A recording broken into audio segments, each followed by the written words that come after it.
یہ ان لوگوں سے معذرت کے ساتھ جن کے پاس دوران محبت دینے کو بہت کچھ ہوتا ہے۔ ناظرین، یہ تو ہر کوئی جانتا ہے کہ جس کے پاس دولت ہوتی ہے کہ جن کے پاس دولت ہوتی ہے ان کی شادی آسانی سے ہو جاتی ہے۔ ایسے میں اچھی یا بری شکل کی بھی کوئی قید نہیں ہوتی، بلکہ ہم نے ان گناہ گار کانوں سے لڑکیوں کو کہتے سنا ہے کہ بلا شکل، عقل اور عمر میں کیا رکھا ہے، کہ بلا شکل، عقل اور عمر میں کیا رکھا ہے، کم از کم گھر میں تو بہت کچھ رکھا ہے۔ ایسی ہی سوچ مالدار خواتین کے بارے میں لڑکوں کے بھی ہوتی ہے۔ مردوں کے پاس جوں جوں دولت بڑھتی جاتی ہے توں شادیوں کی تعداد میں اضافہ ہوتا جاتا ہے، بلکہ ان کی خوشحالی کا اندازہ ان کی بیویوں کی تعداد سے بھی لگایا جا سکتا ہے۔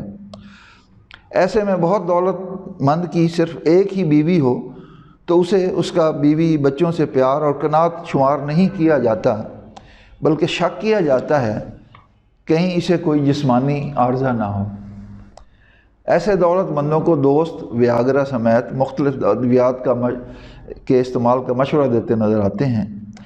یہ بھی سننے میں آیا ہے کہ اس قسم کی ادویات فروخت کرنے والوں نے بھی معاشرے میں اپنے جاسوس چھوڑ رکھے ہیں، جو لوگوں کو ایک سے زیادہ شادیاں کرنے اور زیادہ بچے بنانے پہ اکساتے رہتے ہیں۔ ایسا تردد انہیں مشرقی معاشرے میں کرنا پڑتا ہے جہاں ان کے گاہک چھپ چھپ کے یہ ادویات استعمال کرتے ہیں۔ مغربی معاشرے میں تو انہیں صرف فری سیکس کی تبلیغ کرنا پڑتی ہے اور بیوی جیسا جنڈر پالنے سے منع کیا جاتا ہے، اور ایسے معاشرے میں بچے پیدا کرنے سے حتی الامکان گریز کیا جاتا ہے، اور اگر زبردستی پیدا ہو بھی جائیں تو انہیں صرف ماں کے نام کا علم ہوتا ہے۔ ناظرین، ہمارے ایک فلسفی دوست کہنے لگے کہ چونکہ دل کے 4 خانے ہوتے ہیں اس لیے انہیں پر کرنے کے لیے اسلام میں 4 شادیوں کی اجازت دی گئی ہے۔ ہمارے ایک دوسرے فلسفی دوست کہنے لگے کہ اسلام میں یہ بھی تو کہا گیا ہے کہ بھوک رکھ کر کھانا کھایا کرو، یوں دل کے کچھ کھانے خالی رکھ لیے جائیں تو صحت اچھی رہتی ہے اور دل پہ بوجھ نہیں پڑتا۔ ویسے بھی دل کے 4 خانوں میں بیویاں بیٹھ گئیں تو خون بھلا کیا گردش کرے گا، یہ نہ ہو کہ بوجھ سے دل ہی بیٹھ جائے۔ ناظرین، 4 شادیوں کی اجازت تو خیر اس صورت میں دی گئی ہے جب سب بیویوں سے ہر لحاظ سے انصاف کر سکیں، مگر انصاف کو کون پوچھتا ہے؟ ہم تو اپنے مطلب کے احکامات ماننے کے عادی ہیں۔ ہمارے ایک دوست کہیں بھی جاتے اور وہاں پڑے تھوک دان پہ یہ لکھا دیکھتے کہ مجھ میں تھوکیے تو وہاں ضرور تھوکتے۔ ہم نے لاکھ سمجھایا کہ بھائی اس کا مطلب لازمی تھوکنا نہیں ہے، اگر تھوک کی حاجت تو پھر ایسا کریں، مگر وہ کہاں ماننے والے تھے۔ کچھ یہی حال 4 شادیوں والوں کا ہے کہ کئی تو اس حکم پر اس درجہ عمل پیرا ہوتے ہیں کہ ایک وقت میں 4 بیویاں ضرور رکھتے ہیں اور ان میں سے ایک چھوڑ کر دوسری لے آتے ہیں، مگر ٹوٹل وہ پورا رکھتے ہیں۔ ناظرین، ویسے عرب ممالک کے لوگ 4 شادیوں کے اصول پر سختی سے عمل پیرا ہوتے ہیں۔ وہاں 2-1 شادیوں والا بیچارہ تو شرمندہ پھرتا ہے، جہاں شادیوں کا ذکر آتا ہے وہ منہ چھپا لیتا ہے۔ ایک ہمارا معاشرہ ہے کہ دوسری شادی اور سوکن کا نام آتے ہی ہنگامہ کھڑا ہو جاتا ہے، بلکہ برِ صغیر پاک و ہند پر سوکن کے موضوع پر اتنی فلمیں بن چکی ہیں کہ سوکن بننا ایک محاورہ بن گیا ہے۔ یہاں تک کہ کوئی مرد اپنے کسی جگری یار کے ساتھ گپ شپ لگانے چلا جائے تو بیوی کہہ اٹھتی ہے، اب آپ کا یہ دوست بھی میری سوکن بن گیا ہے۔ سامعین، پچھلے دنوں ہمارے محلے میں کسی نے دوسری شادی کی تو وہ موضوع تندور و چولہا و دکان بنا ہوا ہے، کیونکہ محلے میں ایسی ساری بحثیں تندوروں، چولہوں یا پھر دکانوں پر ہوتی ہیں۔ خواتین تو اس شادی پہ خوب مشتعل ہوئیں اور جلوس نکالنے پر اتر آئیں، تاہم انہیں آگ بگولا پا کر کسی نے یہ تشخیص کی کہ سب بیچاریاں تو بھول میں ہی ماری گئیں، انہیں علم ہوتا کہ یہ شخص دوسری شادی کرنے لگا ہے تو کم از کم خود ہی کوشش کر لیتی۔ مشتعل خواتین سے کسی نے پوچھا کہ بھلا آپ ایسا کیوں کر رہی ہیں؟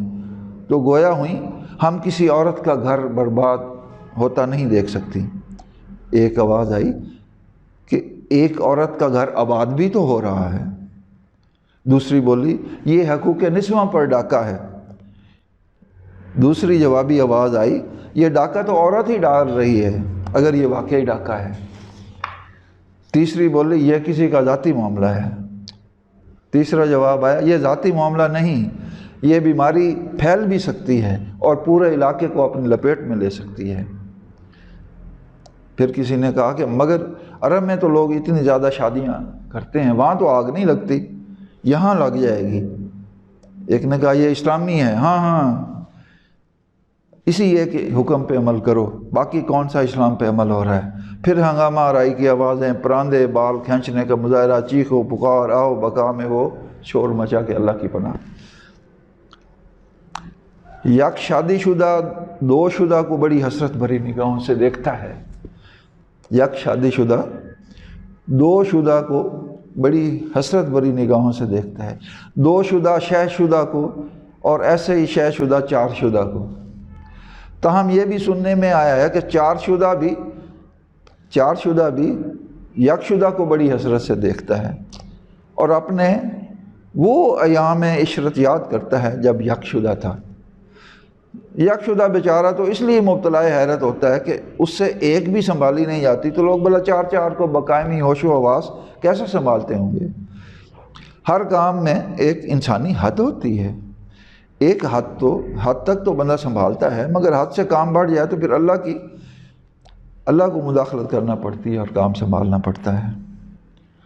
ناظرین، کہتے ہیں کثرت ازواج کی بیماری جس کو لاحق ہو جائے وہ چھوٹے نہیں چھوٹتی۔ ویسے حاسد لوگ تو یہ کہنا شروع کر دیتے ہیں کہ یہ کسی ایک کو بھی مطمئن نہیں کر سکتا یا اپنا نہیں بنا سکتا، اس لیے بار بار شادیاں کرتا ہے، اور تب تک کرتا جائے گا جب تک اسے سبق سکھانے والی نہیں آ جاتی، یا پھر ایسی مل جائے جسے اسے حقیقی پیار ملے۔ تاہم اپنے پاس دولت کے انبار ہوں تو حقیقی پیار کا اندازہ لگانا بے حد مشکل ہو جاتا ہے، اور تجرباتی طور پر غریب ہونے کا وقت اور حوصلہ نہیں ہوتا۔ ویسے بھی تب تک اتنی عمر ہو گئی ہوتی کہ محبت کے تجربات کرتا بندہ اچھا نہیں لگتا۔ کئی تو بار بار شادی محض اس خاطر کرتے ہیں کہ ایسی تقریب کے موقع پر جب کہتے ہیں لڑکے کو اندر لے آؤ تو دل باغ باغ ہو جاتا ہے۔ 50-60 سال کی عمر میں جب کوئی یہ کہے کہ لڑکے کو اندر لے آؤ تو شادی کے پیسے تو اسی وقت پورے ہو جاتے ہیں۔ سامعین، چونکہ کثرت ازواج میں عموماً وہ شخص مبتلا ہوتا ہے جو پیسے کے لحاظ سے سوکھا ہوتا ہے، اسے پیسوں کی سزا بھی کارگر ثابت نہیں ہوتی۔ عرب شیوخ بھی بیویوں کی فرمائشیں بھاگ بھاگ کر بلکہ بیٹھے بیٹھے ہی پوری کر دیتے ہیں۔ ایسے میں وہ مارا جاتا ہے جو افورڈ بھی نہ کرتا ہو اور شادی میں یک نہ شد، دو شد، یا یک نہ شد، سہ شد یا چہار شد کر بیٹھے۔ ایسے شوہر کو تحفوں کی فرمائش کر کر کے پینڈا کرا کے بآسانی آن جہانی کیا جا سکتا ہے۔ اس طریقے سے آخر میں بیویوں میں سے گھر میں وہی بیوی بچے گی جو دبنگ قسم کی ہوگی، باقیوں کو بھگانے میں کامیاب ہوگی۔ سامعین، سوچنے کی بات ہے کہ کثرت ازواج کے شوقین کی جسمانی، تعلیمی، ذہنی، قلبی اور روحانی صلاحیتیں تو گھر میں ہی صرف ہو جاتی ہوں گی، تو بھلا باہر تو وہ تہی دست نکلتا ہوگا۔ بیچارے کا بیشتر وقت بیویوں کو خوش کرنے کی مختلف کامیاب تراکیب پر مشتمل کتابیں پڑھتے اور ان پر عمل کرتے گزر جاتا ہوگا۔ کام پر بیٹھے بھی وہ بیویوں کے عمل اور رد عمل کے بارے میں سوچتا رہتا ہوگا۔ خیر ہم تو حیران و پریشان ہیں، وہ ایسا کیسے کر گزرتا ہوگا۔ ناظرین کہتے ہیں جب کسی نے دوسری شادی کی تو نئی دلہن نے دل جلانے کے لیے پہلی بیوی کو کیک بھیجا۔ کسی نے دوسری شادی کی تو نئی دلہن نے دل جلانے کے لیے پہلی بیوی کو کیک بھیجا۔ کچھ ہی عرصے بعد جب اسی صاحب نے تیسری بیوی کر لی تو پہلی نے اس سے بڑا کیک دوسری کو بھیجا کہ لے تو بھی خوش ہو جا۔ نہ جانے چوتھی آنے والی پر کس نے کس کو کیک بھیجا۔ ویسے جس پارٹی میں کیک زیر استعمال ہوں وہ اس لحاظ سے بھی مزیدار ہوتے ہیں کہ لڑائی ہو جائے تو کیک ایک دوسرے پر پھینک دیے جاتے ہیں، حسب ضرورت منہ پہ مل دیے جاتے ہیں، جس پر ملا جائے وہ اسے کھا کر لطف اندوز بھی ہو سکتا ہے۔ یوں لڑائی کی لڑائی، مذاق کا مذاق بھی ہو جاتا ہے، اور کیک کھانے سے وہ چوٹ بھی نہیں لگتی جو پتھر کھانے سے لگتی ہے۔ ہم اکثر سوچتے ہیں مبتلائے بیماری کثرت ازواج، مبتلائے بیماری کثرت ازواج، بلا متعدد بیویوں کو ایک ہی گھر میں کیسے رکھتا ہوگا؟ یہ متعدد بیویاں تو خود ہی ایک دوسری، ایک تیسری یا ایک چوتھی یا دوسری تیسری وغیرہ وغیرہ کو اپنی اپنی جگہ پر رکھنے کے لیے کافی ہوتی ہیں۔ کئی مردوں کو اتنی بیویوں کے ہوتے ہوئے بھی مسکراتے دیکھا گیا ہے، اور اپنے دوستوں کو یہ کہتے بھی سنا گیا ہے زیادہ بیویوں کا فائدہ یہ ہے کہ وہ اپنی ساری توانائی آپس میں لڑنے میں خرچ کر دیتی ہیں۔ جب تک ہم گھر جاتے ہیں وہ اپنے زخم سہلا رہی ہوتی ہیں، یوں انہیں سنبھالنے میں ذرا دقت نہیں ہوتی۔ بہت زیادہ سیانے متاثرین ازواج تو بیویوں کو آپس میں دست و گریباں کر کے خوش ہوتے ہیں، مگر اس بیماری کے جو مریض اپنی بیماری سے پرخلوص ہوتے ہیں وہ سب بیویوں کو سنبھال کے رکھتے ہیں، ہر ایک کو علیحدہ علیحدہ موقع پانے پر یہ یقین دلاتے ہیں کہ ان میں سے وہی اصلی بیوی ہے، کہ ان میں سے وہی اصلی بیوی ہے جس سے وہ سب سے زیادہ پیار کرتا ہے۔ تاہم اسے یہ استدعا بھی کی جاتی ہے کہ اس وچن کی بھنک جو ہے باقی بیویوں تک نہیں پڑنی چاہیے، ورنہ وہ جل بھن کر کوئلہ ہو جائیں گی، اور پھر کوئلے میں شعلے بھڑکنے کا اندیشہ ہوگا اور یوں حالات خراب ہو سکتے ہیں۔ بہت زیادہ سے ذرا کم سیانے ہر بیوی کو علیحدہ علیحدہ گھر لے کے دیتے ہیں، ہر گھر میں اپنے علیحدہ سے کپڑے لٹکائے ہوتے ہیں تاکہ حسب ضرورت کام آئیں۔ ان کا باقاعدہ ٹائم ٹیبل ہوتا ہے۔ یوں بچوں کو بھی یاد رہتا ہے کہ جو شخص بدھوار کو آتا ہے وہی ہمارا ابا ہے۔ یوں بچوں کو یاد رہتا ہے کہ جو شخص بدھوار کو آتا ہے وہی ہمارا ابا ہے۔ یہ بھی ممکن ہے کہ وہ اپنی ماؤں سے پوچھتے ہوں کہ ہر بدھ کو آنے والا ابا کہاں سے لبھا تھا۔ بہت شکریہ، امید ہے آپ کو یہ مضمون بہت پسند آیا ہوگا۔